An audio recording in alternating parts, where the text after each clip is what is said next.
Welcome to the Lean Life podcast, where holistic nutrition meets deep healing and soul-level wellness.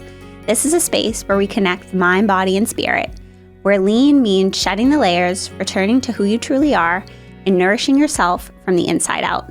I'm Lauren Ahola, your host and holistic registered dietitian with over a decade of experience, and I've learned that real healing goes far beyond food. It's emotional, spiritual, and deeply personal. If you're ready to go deeper, reconnect with yourself, and truly lean into all that you are, you're in the right place. Let's do this. Hi, everybody, and welcome back. In today's episode, we are going to be talking about blood sugar balance. So why does this matter? Whether you are diabetic or not, this episode is for you. Your blood sugar impacts every aspect of your life. And so today we're going to take a deeper dive into your blood sugar, because getting this in line could help with your energy, your metabolism, your weight, hormones, and your overall well-being. Blood sugar regulation is something we all experience during the day. The purpose of this episode is to give you a deeper understanding of why and how this impacts your life more than we think. You do not need to be diabetic for this to matter, as I just mentioned, and we are going to dive into the science behind blood sugar and then into the nitty-gritty of how to optimize it for your overall health, metabolism, and well-being. So let's start here, right? I'm just going to give an example. This may or may not be you, but I will say this is a lot of America. So you wake up in the morning, grab a bagel or muffin, you're in a rush on the way out, maybe you stop at a coffee shop or take it from home, and obviously you have your coffee, right? And then lunch hits and you're like, oh man, I forgot to bring a lunch. I'm starving. Maybe you go to get takeout, something like a sub on a roll, right? We got some bread there. Afternoon crash hits. And then suddenly you want something quick. I need something to kind of get me through. I'm starving. I'm exhausted. Maybe sugar sounds good. Maybe another coffee sounds good. And then get you through the end of the day, but you come home and you're exhausted. Maybe you're too tired to cook. And you get takeout or maybe cook something quick like pasta or a frozen meal. And then after dinner, we're like, oh, I'm really not hungry, but something sweet sounds good. Or you feel that in your head, like that cookie noise that's just on repeat, but your body isn't physically hungry. All right, so maybe you go and grab something sweet and then it's time for bed, but maybe you have trouble getting to sleep. Or maybe you wake up in the middle of the night, and sometimes we might even be hungry at night. And maybe your mood is off and your energy is off. And my question is, could this just be your life, or is something deeper going on? And this example is what I like to call the blood sugar roller coaster. And it impacts every single one of us if we were to eat this way and live our lives this way. And being in America, I guess the diet we call it is the SAD diet, the standard American diet. And it has become just so ingrained that this is life, right? We get up, we work, we do a million things, we grab what's easy, we live on quick digesting fuel, carbs, coffee, anything to get us energy. And we really just don't feel our best, right? You might be struggling with your weight, your energy, your mood, maybe different chronic diagnoses. But in today's episode, we're going to go into how we can start to regulate this roller coaster, this blood sugar roller coaster, what I like to call it. And so before we dive into how to manage this through lifestyle and diet, we're going to go into 101 of hormones. I think learning some science and basics behind things definitely helps us to understand it a little bit better, right? So I'm sure you hear this term blood sugar all the time, because it's important, but like, what does that even mean, right? So your blood sugar, aka your blood glucose, is what food, mainly carbs, break down into your bloodstream, right? So let's say you were to eat, just a standard carb, right? Like you had a piece of bread, a bagel, some pasta, maybe a piece of fruit or a candy bar. Right? Those are all pretty simple carbs. They break down quick into your bloodstream. And in their simplest form, they are blood glucose, aka your blood sugar, right? So we can envision this carb breaking down and going into our bloodstream, right? Little tiny molecules of blood glucose in your bloodstream, right? And so when the pancreas gets this signal that, oh, we have blood glucose in our bloodstream, its response is to send insulin into your bloodstream with higher blood sugar. There's sort of this lock and key relationship between insulin and your blood glucose. It's supposed to bind to blood glucose and then move it into your cells. And in a normal metabolism, healthy functioning system, this works really efficiently through the day. We don't really think about it. It just does its job. And then we have another hormone because the body's always trying to regulate ourselves, right? So the other hormone that comes into play here in blood sugar regulation is glucagon. So when we get really low in energy or the body's like, hey, we need quick energy, put some blood glucose into the cells, glucagon helps to play that role. And it's always regulating on and off in the day, depending on what we need, right? So that's in a normal functioning metabolism. But I'm going to throw in this term insulin resistance that you may hear a lot of, or maybe you've been diagnosed with this term yourself. And it is one of the most common conditions in the world. Like I mentioned before, and you'll hear me say this a bunch of times today, you do not need to be diabetic or have a diagnosis of diabetes to be insulin resistant. And that is basically when the cells become pretty tired and they don't work as they should. So when we consistently eat more than our body needs over time, our cells can become resistant to insulin. The lock and key no longer works well, and the glucose and the insulin stays in your bloodstream instead of entering your cells. And your liver also plays a role here too. And so because of that, right, we have all of this just glucose, insulin hanging around in our bloodstream that should really be absorbing and giving us the energy and nutrients that we need.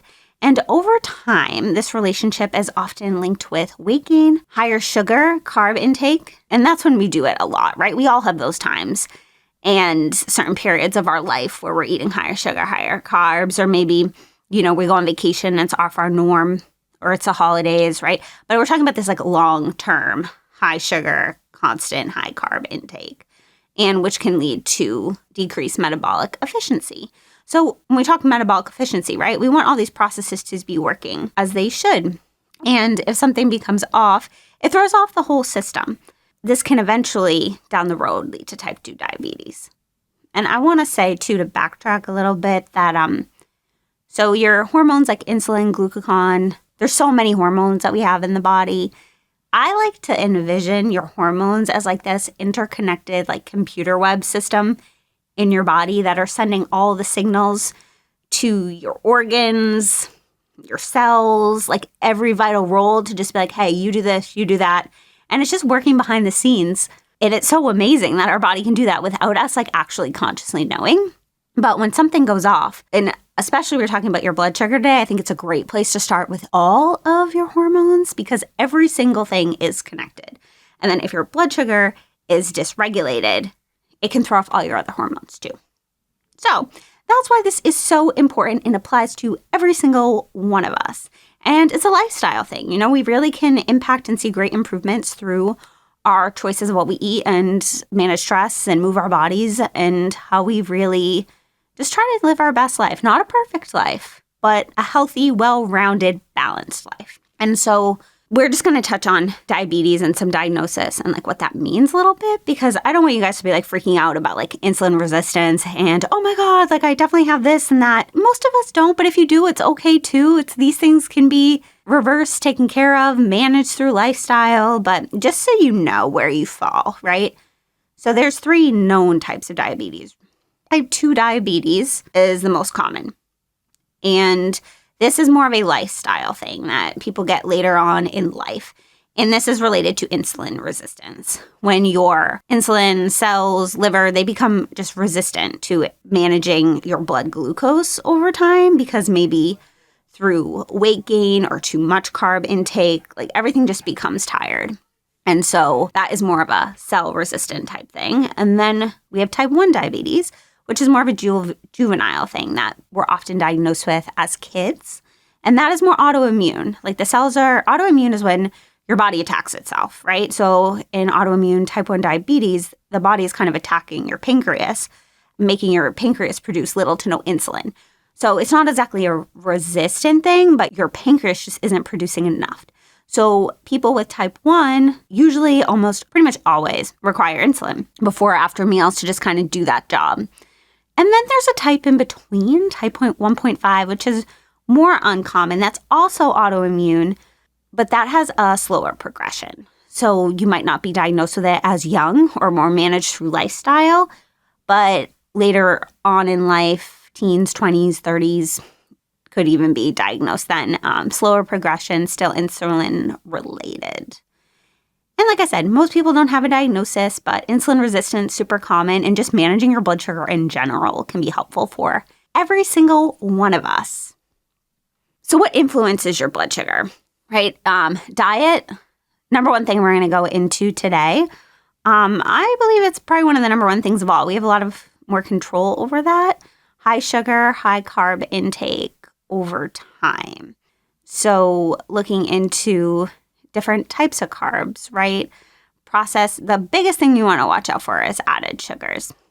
Added sugars being, if you were to look on the back of a food label, often they're dividing it up now into natural versus added sugars. But you really want to do as many, like close to zero added sugars as possible. But if you were to read the ingredients on a food label, usually you will see things like cane sugar, brown rice syrup, high fructose corn syrup. Anything with the syrups you really want to stay away from. Even like agave can be an added sugar. Fruits are a natural sugar, but they're still sugar, right? So if we do too much of them or too much fruit juice, that can really impact your blood sugar. Maple syrup, honey, they're natural sugars, but they also impact your blood sugar. It is still sugar. So too much of these things over time. And a lot of the processed stuff as well, like looking at baked goods, muffins, bagels, pastas, cereals. They also can have a lot of added sugar. The goal of like the food industry is to make things taste good.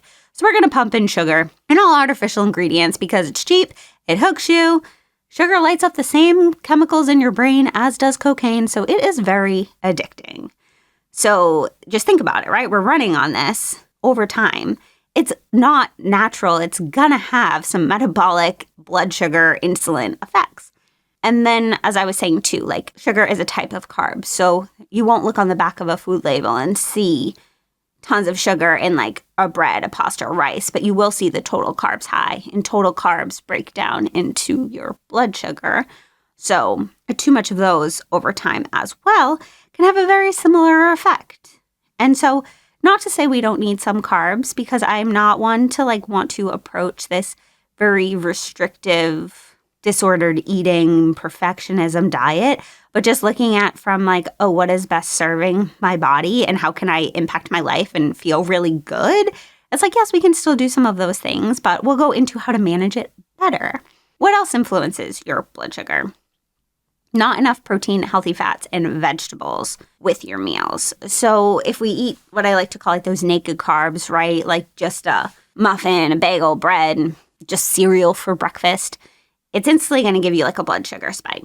And so I like to always do this little visual with my clients. You guys can't see me, but let's say like you're imagining like on this flat road, right? You're like, oh, I'm pretty neutral. I'm going to have some breakfast. Let's have, just a bowl of, I don't even know what cereal is in right now, but I'm just going to grab like, I don't know. I used to love honeycomb and cereal is something I really thrived on and it was hard to stop. I'd eat like the boxes of it. And because it's meant to be easy to digest, it's meant to be addicting. But yeah, you still have honeycomb and Life and Honey Bunches of Oats, even the Special K, right? They're supposed to be like healthy diet cereals, but like, are they really? No. But let's say, yeah, you're, on the flat road. We have just like a bowl of cereal for breakfast or a bagel. What I like to envision is like a roller coaster spike going high. And because it's all we have, your blood sugar goes high. And then we get a nice little drop down the roller coaster summit or whatever they're called. And that can kind of send us up and down throughout the day. But if you have more protein, healthy fats, and vegetables with your meals, it really helps to balance it out. Weight gain, just weight gain in general, with more fat, and I guess we all need some healthy fats on us, but when it becomes a level that it can make your body more resistant to insulin. So too much weight gain, especially around the midsection, can influence your blood sugar. What's linked to everything is chronic stress. There is definitely a high link between stress and your blood sugar, and I've seen it firsthand with so many clients of people doing things perfectly on paper And then looking at their stress level, it's like through the roof. Their blood sugar is high. They can't lose weight. All hormones are messed up. So stress is behind everything. Your other hormones, like estrogen and your sex hormones, can also influence your blood sugar if they're off. But it's kind of like what comes first, the chicken or the egg scenario, right? And starting with your blood sugar can impact everything. So it's a really good place to start. Your exercise levels, usually too little exercise, right? We need to move the body. Your body is meant to move. I'm not saying you have to be a marathon runner here, but you really do need to move. And sometimes too much to extreme exercise, especially if you're sensitive to your blood sugar at that time or having some insulin resistance, doesn't always work well either. It puts your body in a state of chronic stress. So it's to find a good balance there. Sleep. Sleep's where your hormones regulate. Insulin being a hormone. So if we're not sleeping well, waking up in the middle of the night, and that can just even make us more tired and hungry in the day. And so then we're not making the best choices.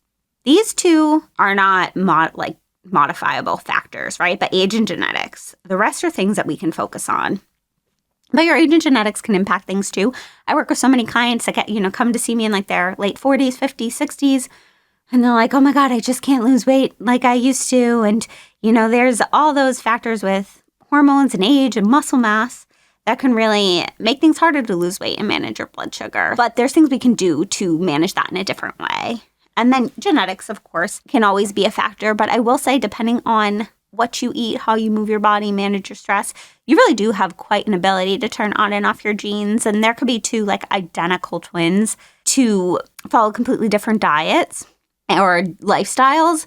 And, the one who eats relatively healthy, cares for themselves, doesn't have any blood sugar issues, and the other one does. So yes, sometimes it can make things more challenging, but I want you to feel empowered because, this is all stuff you should feel empowered about because it's really things that you can take charge of and see some really awesome changes on your own. But like with everything, it does take time. So, even if you pick up just a couple of tips today, that's my goal, is for you to pick up one or two things or maybe something, that sparks your mind that you're like, hey, I never thought of this before. All right. So I always like numbers. I'm going to give you guys some numbers right now. So if you were to go get your labs done, right, I'm a big fan of lab work because it really sometimes can give us just more evidence that we need. Sometimes seeing numbers is so helpful, and it also can give us a direction as well. Yes, listen to your body. But if you were to go to get your labs done today, if you wanted more info on your blood sugar, I would recommend these three things: your fasting blood sugar, your hemoglobin A1C, and your fasting insulin levels. So your fasting blood sugar, I will say, is one they pretty much always do. Usually it's a part of a CMP or complete metabolic panel. And normal fasting ranges, right? 70 to 99 is normal. Optimal, I would like more 70 to low 90s, high 80s for people. If we keep seeing it creeping up to high 90s, we could be like, hey, we want to address this. A diagnosis of prediabetes, a fasting blood sugar of 100 to 125. And then diagnosis of diabetes, a fasting blood sugar that is greater than 126 on two separate tests. So this is just a one-time measure. It's pretty accurate, but let's say you were super stressed, your diet was off for a couple weeks. It's always good to go and get a repeat test as well, because sometimes things could just be off. So that's a good screening tool that they most often always do. I have my clients ask for more information because it just gives us a more well-rounded picture. So your hemoglobin A1C is a measure of your blood sugar for 3 months. So a normal optimal range, I like this one more because it gives you more of an average, right? What's been going on in your body for the past 3 months. Normal optimal range is under 5.7. I personally like to see it under 5.5, under 5.6. But if you're creeping up 5.6, 5.7, we definitely want to address something. And that could be really impacting your health and your weight loss goals. Prediabetes, the range is 5.7 to 6.4. So there, your doctor's probably not going to prescribe medications. I also would be, kind of cautious of everything else going on in your life, depending on your doctor's mentality or beliefs. Medication isn't always the answer. With prediabetes, they're probably going to tell you to go focus on some lifestyle things, which we can totally do. And then a diagnosis of diabetes is greater than 6.5%. and poor diabetic control is greater than 7%. And these are things you really just do want to take seriously. It, like I said, can be behind every single metabolic chronic disease in your body. So get your numbers checked. Just go to your doctors. We'll see. And I always like people to bring them in so we can review them. Another lab your doctor is probably not going to do is your fasting insulin levels. And I like to see that too. It gives us more insight. Like I mentioned, when you eat food, it breaks down into your blood sugar, right? Insulin gets sent into your cells. And so insulin, is supposed to absorb your blood sugar. And over time, if it's not doing its job, it can just hang out in your bloodstream. So an optimal insulin level is around 2 to 6. Functional range is 2 to 10. Early insulin resistance, 10 to 15. Significant insulin resistance greater than 15. And a metabolic dysfunction greater than 25. So looking at these 3 numbers can really give you a good, well-rounded picture. And I always ask for these things. It's nothing crazy. I know they can do it. Sometimes I do ask for some crazy things. But these are some pretty basic ones that I think your doctor would be willing to do. And it's just helped me stay on top of things. I've gone through phases in my life where at certain points I've decreased my exercise or tried to gain weight, and I noticed my blood sugar was a little higher. For me, I'll say my blood sugar has always been normal, but it can be sensitive. And depending on different phases in my life, my A1C, which I mentioned normal is under 5.7, has ranged from 4.8 to 5.5. And the 5.5 is more okay, let's dial it back a little bit. 4.8 was where, was doing a lot more cauliflower rice and strength training. And so we'll talk about that, but those kind of things can work. And everybody is different. And one thing I do want to note too, I didn't really write it here, but a lot of people I know can also deal with hypoglycemia, which is low blood sugar. So your fasting blood sugar in the 70s or below that. And that can be a super dangerous thing, especially if you're diabetic. So at that point, like I mentioned, sugar, make sure blood sugar, duh, right? So you want to have quick carbs at that point. That's what they're there for. Drink a cup of orange juice, have some jelly beans or something. And if you have a monitor, retest your numbers to make sure it's okay. Usually people get shaky, sweaty, really severe. You start to pass out. So we don't want to get to that point if you're sensitive to blood sugar. You might need to be somebody who eats every few hours, have snacks with you. Yeah, I just wanted to take note of that. I don't see it as often with people, but it definitely can be a thing, and it's not good. So yeah, if you need snacks, bring them with you. Okay, so we're going to go into blood sugar and your weight connection, because I will say a lot of people come to see me because they're just uncomfortable in their own bodies. So hey, I just don't feel as good as I used to, or I'm really trying to lose weight. I'm up and down on this roller coaster. And I feel like I'm doing everything right, and I'm just not seeing the results. And especially if you're someone around the midsection, that's it's just holding on here and I can't lose it. One of my first questions that I always ask, we'll look at what you're eating. We will look at how you're exercising. That always matters. And a lot of time I'm okay, that's pretty good. And so the next question I always have is, how's your blood sugar? And a lot of times people are I think it's fine, doctor said it's good. But if you have labs, I want to look at it, because often I see, I said, this 5.5, 5.6, 5.7, even a 6.5. Some people I'll see and their doctors are oh, you're pretty good. And from a metabolic health standpoint, we have some improvements to do. But it's also kind of nice sometimes for people because they're oh, now I have kind of an answer. And this can give me some, direction to go to. But when your blood sugar becomes dysregulated, fat loss becomes harder, carb sensitivities increase, and your metabolism becomes less efficient. So it's always going to be one of my questions there. You also have a blood sugar and hormone connection. Like I mentioned, everything is connected. Right? So I want to just dive into a little more of cortisol right now. So cortisol is your main stress hormone. You do need some. You might hear cortisol is bad. I don't want any cortisol. Yes, you do. You want some cortisol. You want it in just its healthy regulated range. It has a purpose, right? But when we're stressed out, we'll say this fight or flight state, right? For your nervous system, and the body gets all amped up, cortisol is released, and it has a purpose. It's oh, I'm fight or flight. I need to run from a tiger. We need to run. We need to signal the body. And when that happens, it's going to signal your body to release glucose into your bloodstream. Because if you got to run, you need some fuel to run on. And so this chronic stress, right, this chronic elevated nervous system, cortisol, blood sugar loop just keeps going, even if you aren't eating at the time. And a lot of us just run on that constant stress, right? And most of us don't even know it. It's just this like low-grade chronic stress of life, of busyness. And then you know when you're really stressed, right? And acute stress is fine. The short-term stress is not the issue. It's more the chronic stress. And so just to take note, check it. Where is my stress at? And focusing on that sometimes beyond just trying to make your diet and your exercise routine perfect could help you more than you think. Meditation, get outside, take some breaths, put your feet in the ground, remind yourself it's all okay, remind yourself you can take a break, ask for help when you need it.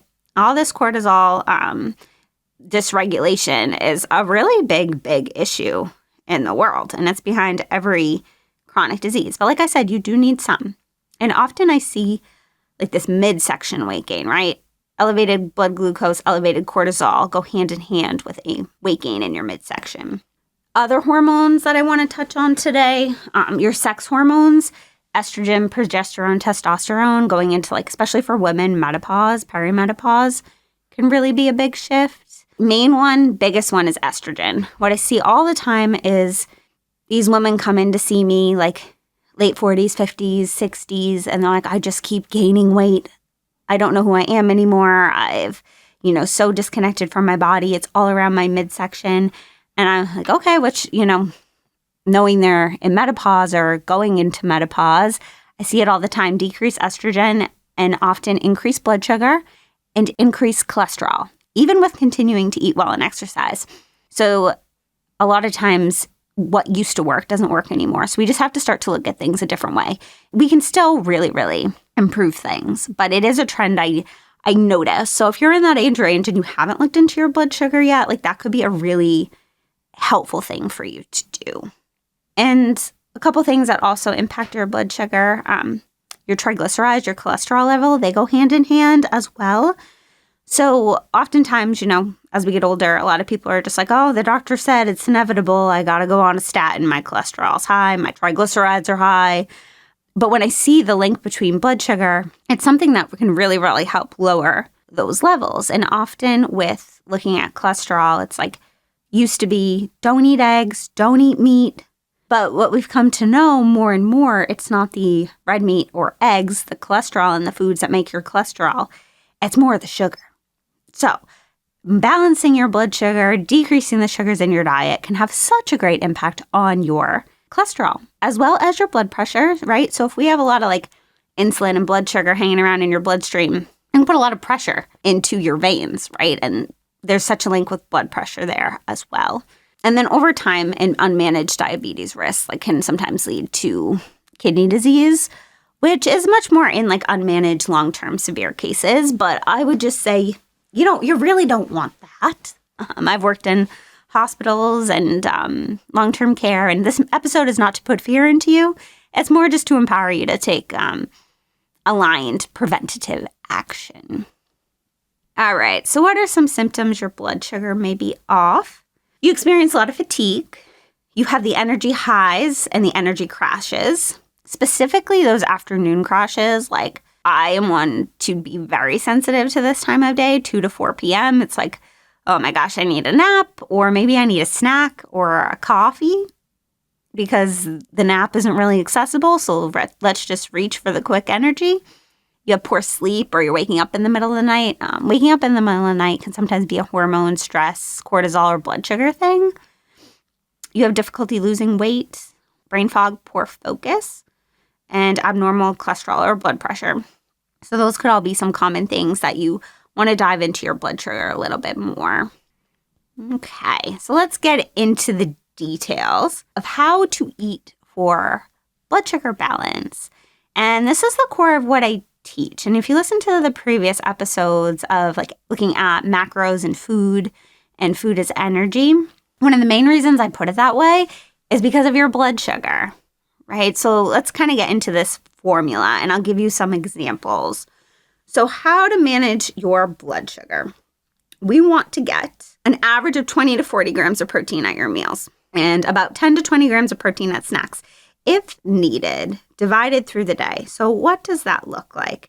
So for animal proteins, a decacard size like chicken, fish, meat is about 3 to 4 ounces. That's anywhere like 20 to 30 grams of protein. If you were to do a cup of Greek yogurt, plain unsweetened Greek yogurt, 1 cup, 20 grams. A cottage cheese, 1 cup, 30 grams. 1 egg is 6 grams of protein. So in order to get around 20, I usually do 3 or add in some egg whites. And then we have protein bars and powders, which we want to be careful of there just based on, like most of them don't have added sugar, but just find one you tolerate well without too much chemicals and additives. And then the plant-based proteins, like a cup of lentils is about 15 grams of protein. Tempeh and tofu, about a cup, around that range, probably like 18, 20 grams of protein.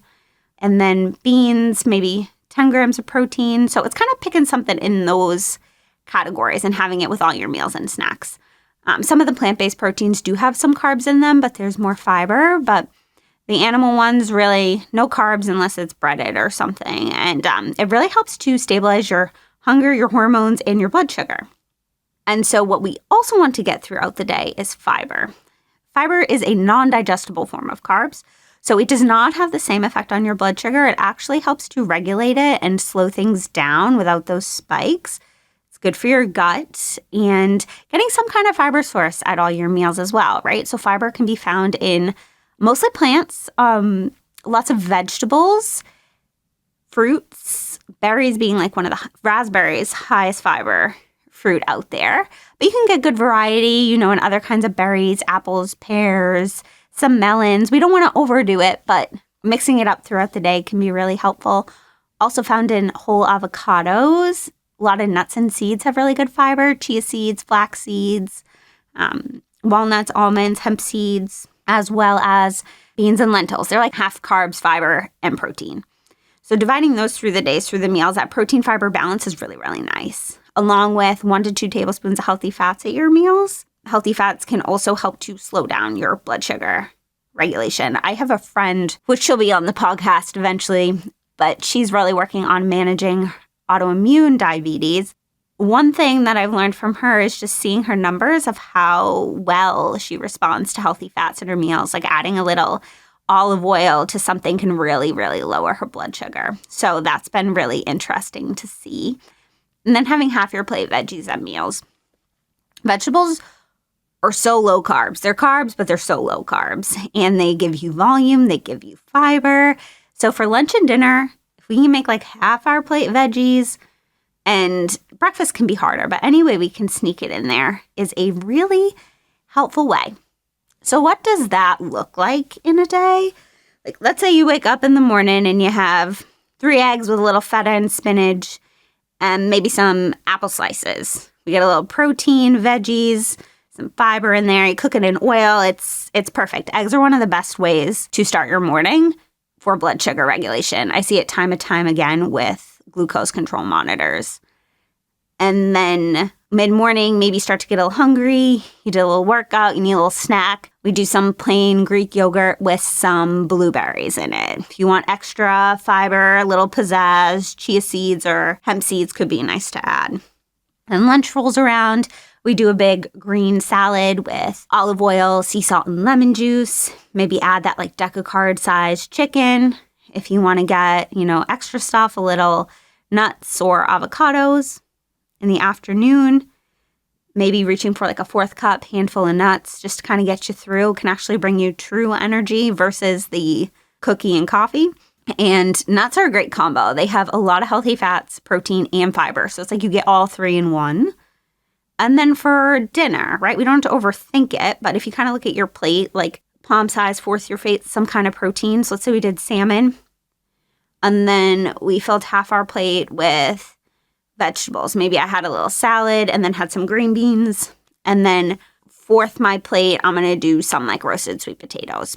And that would be like a really good, well-rounded, nutrient-dense, satisfying, I'm not hungry blood sugar balancing day. I will say everybody's a little different. You might not like everything I just mentioned, but that's when it comes to working one-on-one with somebody, because we can really go into like what you like and what works for your schedule. Some key principles, things we want to avoid as much as possible. Well, I'm not going to say perfect, right? But these are the things that are going to spike your sugar more. Watch those added sugars, which I mentioned above. And sugar's still sugar, right? Like the maple syrup, honey, too much fruit or dried fruit can still impact your blood glucose levels. Processed foods we aren't really meant to design, so always read the back of the labels. Like I mentioned, hidden sources of added sugar in cereals, yogurts, granola, protein bars. Some things that are labeled healthy really aren't so healthy. So we just have to learn to navigate it. We really live in this world that's challenging right now. And then another tricky thing I've noticed a lot, and there's research on, is artificial sweeteners can still trigger a same glucose response. So doing a lot of diet things can still spike your sugar. The main diet sweeteners that I'd look out for that spike your sugar: aspartame, sucralose, and saccharin. So even looking in all those diet drinks and protein bars and shakes, and yes, it doesn't have sugar, but these still trigger your gut, and your brain kind of lights up if something sweet's coming, so the body can respond and make your blood sugar high. I do see better reactions with a good quality stevia and monk fruit. They're more from plants and natural sources, so that must be the reason why they don't spike your sugar as high. But everybody is a little different. I'm going to give you guys some just little fun examples here, because I think numbers can be really helpful to see. So let's say I looked up some things. So Starbucks protein latte, right? You're going to see this all around now, because protein's labeled as healthy, which protein's helpful, but looking at like Dunkin' Donuts and Starbucks and everywhere now is like protein, right? So they have a protein latte out, and there's 29 grams of protein in this grande size iced latte. However, there's also 29 grams of sugar. And when you look at the grams of sugar, if you divide that by 4, it tells you how many teaspoons of sugar you're eating a day, right? Or in that serving. So if we divide 29 grams of sugar by 4, we get 7.25 teaspoons. So that would be like you just filling up a teaspoon with sugar 7.25 times and just eating that, right? So there is still all this like unnecessary added sugar, and it can be really kind of crazy to see. This next example is even like more eye-opening. Okay, you ever see those naked green juices in grocery stores? Next time you go, look at the back, right? There, at least the ingredients are from more natural sugars, but like I mentioned, natural sugars, even in like smoothies and juices, can be really hidden, because when you juice, you take out all the fiber, so it creates and leaves more of the sugar without much of a buffer. There's not much protein in there to regulate it. So these things can really spike your sugar. So in this naked green machine, 1 bottle smoothie, we have 62 grams of sugar, which equals 15.5 teaspoons of sugar and only 2 grams of protein. So in my mind, like that's a heck no go. Like make your own smoothie, put some protein powder, Greek yogurt, like a half cup of fruit, and you're going to be way more regulated than something like that. And then an example of just like a juice, a good natural orange juice. Like I said, they just take out all the fiber. It's still going to be better than drinking like a soda or something. And I like a small portion of orange juice on the weekends with like my eggs, or if I make a nice breakfast. It's good. It's kind of nostalgia. And I know it's just coming from an orange, but I am mindful of the sugar content. So in an 8-ounce cup of juice is 22 grams of natural sugar, which is 5.5 teaspoons of sugar. But I'm not doing it all the time. If you do a small portion and you pair it with some things, it doesn't raise your blood sugar as high. We just don't want to be doing all these carbs like on their own too often, too much of them. And yeah, I was just working with a client recently who we were looking at her glucose levels, A1C 6.5, and then looking at what she's eating in a day. And we had orange juice in the morning, we had cranberry juice in the afternoon, we had maple syrup in her oatmeal. And so just starting to like make those like little tweaks and like with realistic examples versus like you need to like perfect everything can be really, really helpful. All right, here's some fun blood sugar hacks because I think these things are just like some helpful tips that I've picked up along the way. All right, number 1, we just talked about it, but I'm going to emphasize it because it's probably like one of the most important things. Protein, fiber, fats at all your meals. Another kind of trick can be the order of which you eat things, eating your vegetables first. So having a side salad starter, but be mindful of what you put in your salad, right? If it has like candy nuts and like craisins, those can have like 22 grams of sugar. What's the dressing, the toppings? But like a good like green salad with like an olive oil or something like a Primal Kitchen dressing, not too much of it, can be great for your blood sugar. And that's a great when you go out to eat too. Can already start to balance your sugar and your hunger level. Or if you don't have a salad, like eat your veggies first on your plate, then protein, then carbs. Often eating, and I'm not always perfect with this, right? But having like a couple bites of the carbs first or bread first can make your sugar higher. And then we mentioned before, I'm going to say it again, pair your carbs instead of eating them alone, right? Instead of just oatmeal, put some nuts or protein powder in it. Instead of just a piece of fruit, have it with your Greek yogurt. And it's just kind of thinking about how am I going to pair it so everything's not alone, right? If you like pasta a lot, like put some meatballs or chicken in there and have a salad with it. And then that naturally can decrease your pasta. It doesn't mean you have to like eliminate everything that you like.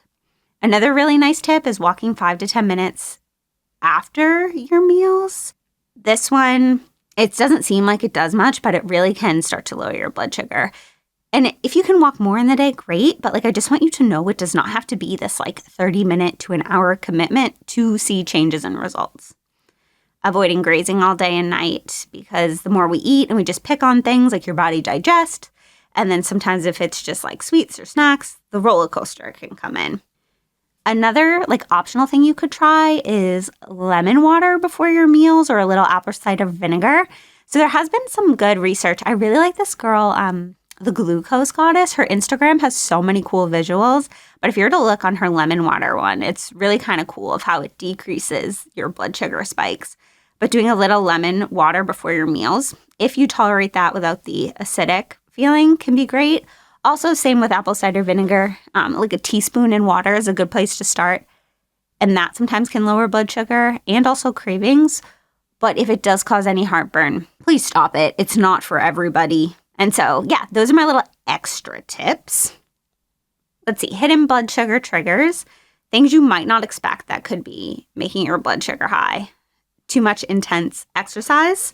If you're already kind of sensitive, and it doesn't have to be a bad thing because your body can just regulate and bring it down. But if you're really trying to watch your blood sugar, sometimes more moderate exercise is better on the body. Sauna heat exposure, the body can think it's stressed. So too much of that, if you're trying to monitor your blood sugar, might not always be for you at that time. Poor sleep, of course, stress. And another thing is coffee. Coffee on an empty stomach or too much coffee, it's a stimulant. And I have seen people just start that in the morning, even without putting sugar in it, and have a blood sugar spike. So waiting to have coffee with your food or being mindful what you put in coffee or how much you do can also help with your blood sugar. So I just want to get into a couple real life blood sugar stories that I've seen before we wrap it up.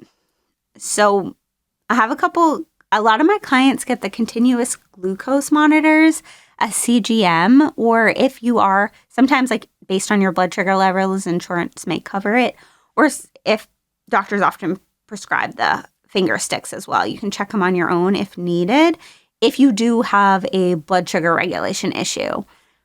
I will say the continuous glucose monitors often run a little bit higher than the finger pricks, but it's all relative. It just gives you trends. But a lot of times, like I'll work with people who are eating perfectly. We're just not getting the results. And I'm like, hey, why don't we try one of these? So you wear it on your arm. It's like a sticker. And it goes to an app on your phone.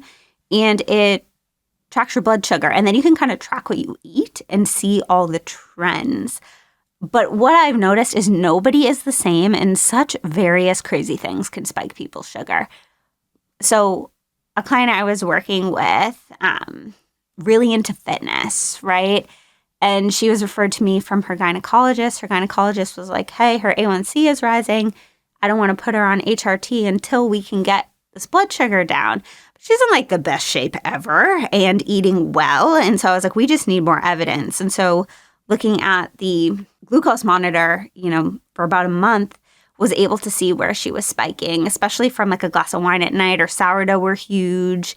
And over time, just being more mindful really has gotten her blood sugar down and getting more results with overall hormone balance. Another example, I saw a client around similar age, like going into menopause, A1C keeps rising. It was at a 5.7. We used the glucose monitor for about a month. She got her A1C down to 5.4. And we noticed just some weird things triggering her blood sugar, like blueberries, intense exercise. And then there was the obvious sweets, right? But everyone's always like, blueberries, berries are the best, which generally they're going to have more fiber, but you are going to be different than everybody else. Maybe blueberries spike your sugar more than bananas do. So that one was very interesting for me. But just through awareness, we're able to get her blood sugar down and feeling better. I have a client focusing on weight loss who just could not get the numbers down and was like, let's just try this. Let's see if we can make some adjustments. And over 6 months of wearing it, you can wear it for a couple months, for even like a month, just to get some evidence. But some people really like it and want to keep it longer because it holds them on track. And this specific client didn't really notice any big spikes, but was able to lower her average. And over 6 months, gradually, reaching the 6-month mark, finally started seeing some results in lose weight and is down over 10 pounds. So that is just really, really cool. Another case I've seen with stress is a high stress nurse that I was working with, into fitness, strength training, eating well, comes home, no matter what she eats at night, her blood sugar rises every single night. And it's just state of chronic stress that we have been really working on with her. And so everybody is so different. I've seen people spike with exercise, stress, and saunas, like I was mentioning too. So if you are somebody who just can't crack the code, you like evidence, you might really want to look into this, and we could totally review it together. Because the big thing is that everybody is different, and even healthy people have glucose fluctuations. And like I mentioned, the goal is not perfection, it's regulation. And just to wrap up with some takeaways, number 1, place to start, get your labs checked, your fasting glucose, insulin, and A1C. Let's optimize your meals, get in some kind of protein, fiber, and healthy fats. Prioritize your movement, walking, get in good quality, just movement. Move your body. Time for yourself. It is needed. Manage your stress, get in good sleep. If you want deeper insight, consider a glucose monitor.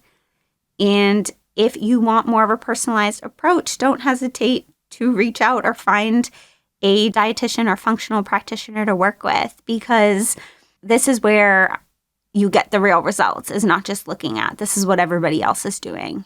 Your needs are going to be different. So thank you guys for all listening today, and I am excited to talk to you next time. Thank you so much for listening to the Lean Life podcast. Your support truly means everything. If you loved this episode, the best way to support the show is to leave a review, subscribe, or share it with someone you care about. If you want to go deeper, I work with clients one-to-one through intuitive functional nutrition, both locally on the South Shore of Boston and online. You can always reach out, ask questions, or connect with me. I'd love to support you. Sending you love, balance, and a reminder to lean into all that you are. I'll see you in the next episode.